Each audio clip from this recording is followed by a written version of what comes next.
जय Hind. Welcome you all. कुछ दिनों से जब से एफकेट का पेपर हुआ है तब से ये सारी चीज़ें चल रहा है सर। यूट्यूब पे स्कैम तो लीक, पेपर लीक, ऐसा करके बहुत सारी चीज़ें चल रहा है यूट्यूब पे। भाई ऐसा कुछ भी नहीं है। जब भी ऐसा कुछ होता है ना, बेवजह की चीज़ें चलती है यूट्यूब पे। सीधा समझो, बहुत सारे लोग क्लेम भी कर रहे हैं कि डायरेक्ट मेरे पेपर से। अब भाई पेपर टफ था इस टाइम का बहुत, ऐसा कोई बात नहीं है। पेपर टफ था, ये सबको एज्यूम मानना चाहिए। थोड़ा सा पेपर टफ था, बट हम समझना हमें कि क्या पेपर टफ होने का मतलब ये थोड़ी ना कि 100 का 100 अटेम्प्ट करना है। नहीं, if you are able to score at least 50 questions correctly then fine. हर समय इससे ज़्यादा की जरूरत है ही नहीं कभी एफकेट क्लियर करने के लिए। 150 क्वेश्चन आप सही कर रहे हो तो 150 है आपके पास मार्क्स है। आप रिसेंट के 2 इयर्स का पेपर देख लो, उसका रिजल्ट देख लो, कभी 150 से ज़्यादा कट ऑफ गया है? नहीं गया है। तो फिर इतना सोचने की बात नहीं। और हमेशा पेपर इजी नहीं आते, हर साल पेपर थोड़ा बहुत टफ आता ही है। कई बार थोड़ा, इस बार का पेपर है क्या, थोड़ा सा लेंदी है, टफ तो है ही, पर थोड़ा लेंदी करके टफ किया गया। ऐसा नहीं कि पेपर क्वेश्चन टफ है, जो नेचर है एग्जाम का वो ऐसा ही है और हर समय होता ही है। देखो समझेंगे क्या क्या चीज़ें, प्रॉब्लम क्या अभी देखो, जैसे कई जगह चल रहा है ना, पेपर लीक है, स्कैम है, ईडीसीएल जो चेंज हुआ है, एजेंसी चेंज हुई है, इसकी वजह से हो रहा है, तो सीडेक ठीक कर रहा था, ऐसा वैसा बहुत सारी चीज़ें चल रहा है। देखो बहुत सारा रीज़न होता है किसी भी ऑर्गेनाइजेशन को, अगर कोई एग्जाम कंडक्ट कर रहा है कोई भी एजेंसी, तो देखो सबसे बड़ी बात है क्या, कि अगर ईडीसीएल ले रहा है तो आपके पास सुविधा क्या है कि आपको आंसर की मिल रहा है। अब एग्ज़ाम के एक दिन बाद आंसर की मिल रहा है भाई, अब क्या चाहिए तुम्हें? इसके अलावा आप वो चीज़ देख पा रहे हो जो आप एग्जाम में, जो आपका पेपर था वो सीधा सीधा आपको मिल रहा है एज अ टीज। तो प्रॉब्लम है ही नहीं। अब प्रॉब्लम यह है कि पेपर थोड़ा सा लेंदी आया था। देखो उतना भी लेंदी, देखो एक्सपेक्टेड। मैंने एक स्ट्रेटजी वीडियो बनाया था, उसमें मैंने बोला था कि आप कोर सब्जेक्ट पे फोकस करो। मोस्ट ऑफ द पीपल क्या करते हैं, मोस्ट ऑफ यू अपना 80% एनर्जी जो है ना वो जीएस पे लगाते हैं। लास्ट टाइम में रेस मचाया रखता है, यूट्यूब पे दौड़ते भटकते रहते हैं। जो चैनल आ जाए वहां पे देख लो भाई। अरे भाई ठीक है, but develop your core subject, don't rush for this 80, don't use your 80% energy for just a single paper which carries 25 marks, and even you are studied all the GS, you will not be able to score 25 out of 25। सो जब हम नहीं कर सकते तो वहां पे हमें उतना रस नहीं मचाना है, उतनी एनर्जी वेस्ट नहीं करनी है। प्रोबेबल सबसे ज़्यादा चीज़ होता है इन चीज़ों को समझने का, पेपर क्लियर करने के लिए सारे पेपर कर क्वेश्चन करने भी नहीं होते हैं। मोस्ट प्रोबेबल थिंग्स आपको क्या करना होता है, देखो जो आपको इंग्लिश करना है 32 क्वेश्चन है, हमेशा रहेंगे। और इंग्लिश का पेपर भी मैं दिखाता हूँ, कुछ कुछ क्वेश्चन मैंने कट ऑफ किया है। मेरा मकसद ये नहीं कि मैं टिक करूँ और भाई बताओ कि ये क्वेश्चन आया था, ये इजी वाला मैं लिख के लिया। बहुत सारे लोग ये भी कमेंट कर सकते हैं कि अरे भाई तू तो इजी इजी दिखा दिए हो आप, बट ऐसा नहीं है। देखो इंग्लिश हमेशा 32 क्वेश्चन आ रहे हैं। अगर आप इस पे फोकस करो तो ये इंग्लिश एक ऐसा सब्जेक्ट है जो हर जगह आपको एक्स्ट्राइज देगा, चाहे सीडीएस हो, चाहे आप सीएपीएफ दे रहे हो, भाई हर जगह इसका बहुत बड़ा इंपॉर्टेंस है। आप सीजी कैट दे रहे हो, किसी भी एग्जाम में, ऐसा तो नहीं कि इंग्लिश का इंपॉर्टेंस नहीं है। तो अगर इंग्लिश का इंपॉर्टेंस इतना ही ज़्यादा है तो क्यों ना इंग्लिश पे काम किया जाए? ठीक है, तो पहला फोकस आपका ही होना चाहिए। इसके अलावा मैंने बोला था आपको कि आप इंग्लिश के अलावा मैथ्स और रीजनिंग पे काम करो। देखो मैथ्स और रीजनिंग लेंदी आया है बट डुएबल है पेपर, ऐसा नहीं कि नहीं डुएबल। और 2 आवर्स तो आपको मिलते हैं, 2 घंटे आपको मिल रहे हैं, कम नहीं है। 50 to 60 क्वेश्चन करने के लिए 2 घंटे कम नहीं है।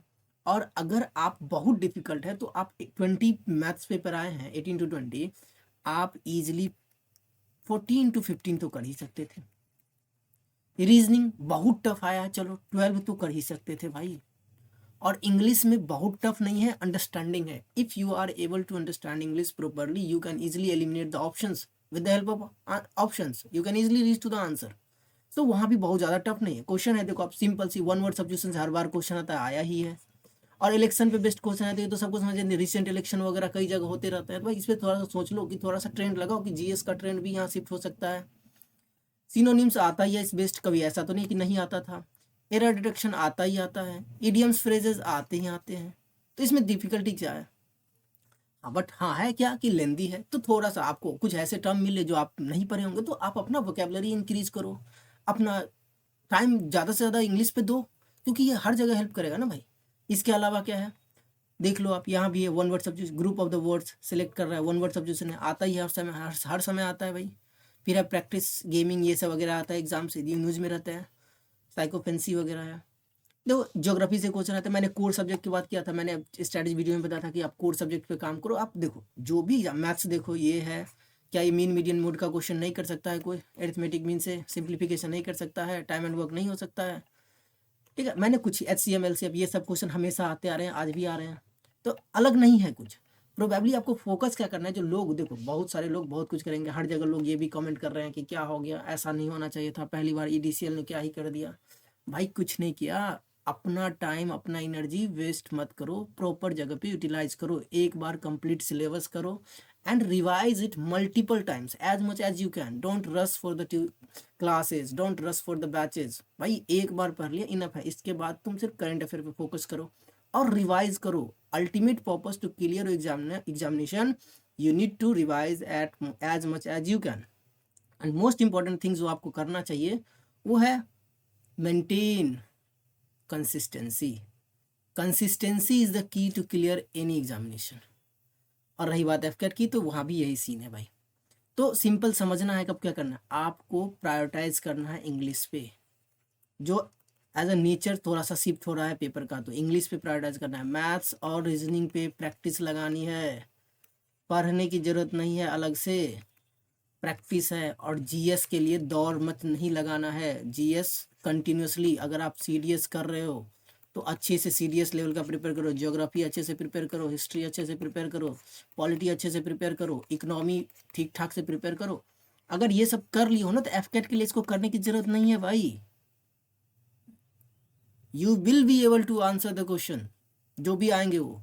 रही बात करेंट अफेयर की, तो करेंट अफेयर जो करेंट है उस पर तो मेहनत करनी होगी और उस लेवल का करो, तो कंसिस्टेंसी मेंटेन करो, रीड न्यूज़पेपर।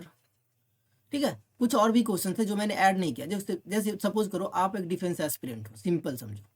एक डिफेंस एस्पिरेंट के लिए सबसे इंपॉर्टेंट चीज़ क्या होती है कि आप अपने सर्विस को जानो, और सर्विस से क्वेश्चन आया, देखो निर्मलजीत सिंह सिखों के बारे में क्वेश्चन आया है, और परमवीर चक्र वीर चक्र इस सब मेडल से क्वेश्चन आ रहा है, तो भाई तुम जा ही रहे हो इस सर्विस के लिए और तुम इस चीज़ को समझोगे कि नहीं, तो कौन समझेगा भाई?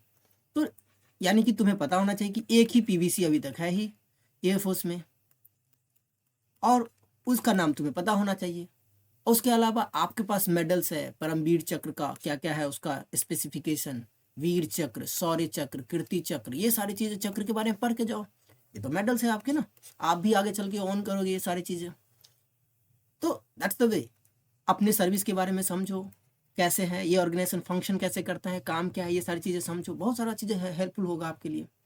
ठीक है, और मोस्ट इंपॉर्टेंट मैं बता रहा हूँ आपको कि कभी भी चीज़ों को ब्लेम करना मत सीखो। You are going to become an officer, और जब ऑफिसर बनने जा रहे हो तो फिर ये चपरासी वाली हरकत मत करो कि ये पेपर है, ये ब्लेम, इसको ब्लेम, कुछ कहते जा रहे हैं कहते जा रहे हैं। भाई कुछ नहीं है, खुद के अंदर झांको, क्या तुमने जो कुछ भी किया था, और पूछो खुद से ना कि did you give your best, और अगर तुम्हें लग रहा है कि तुमने बेस्ट दिया तो फिर मूव ऑन, आगे बढ़ो, आगे फिर पेपर है, सीडीएस आ रहा है भाई,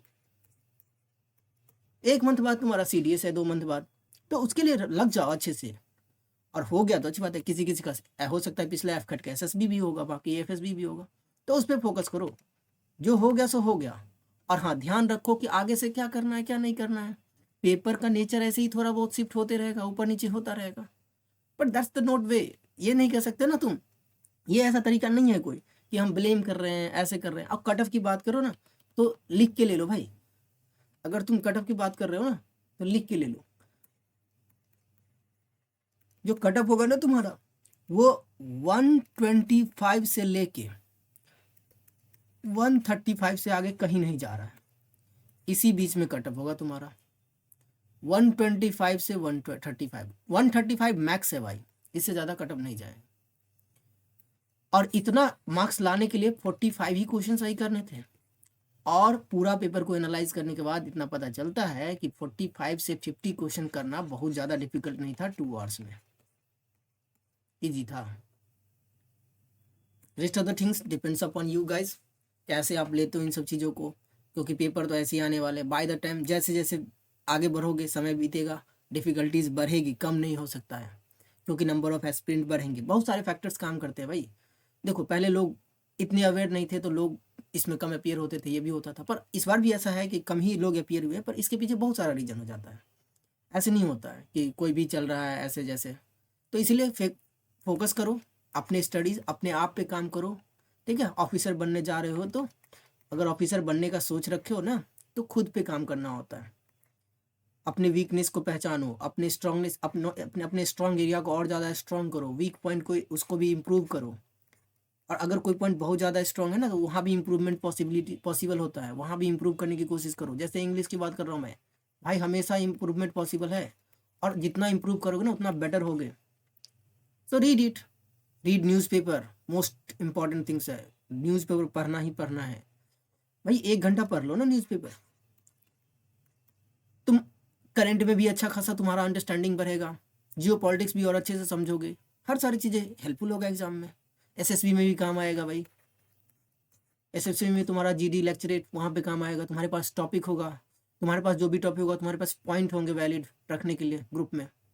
सो ये सारी चीज़ें इंप्रूव, तुम्हारी इंग्लिश इंप्रूव होगी भाई, रीडिंग हैबिट भी बढ़ेगा, स्पीड बढ़ेगा रीडिंग हैबिट में, बहुत सारा फैक्टर है। सो काम करो और ब्लेम ना करो, अपने ऊपर काम करो। ऑफिसर बनना है, कल को आके रिस्पॉन्सिबिलिटीज होल्ड करनी है, बहुत सारी चीज़ें।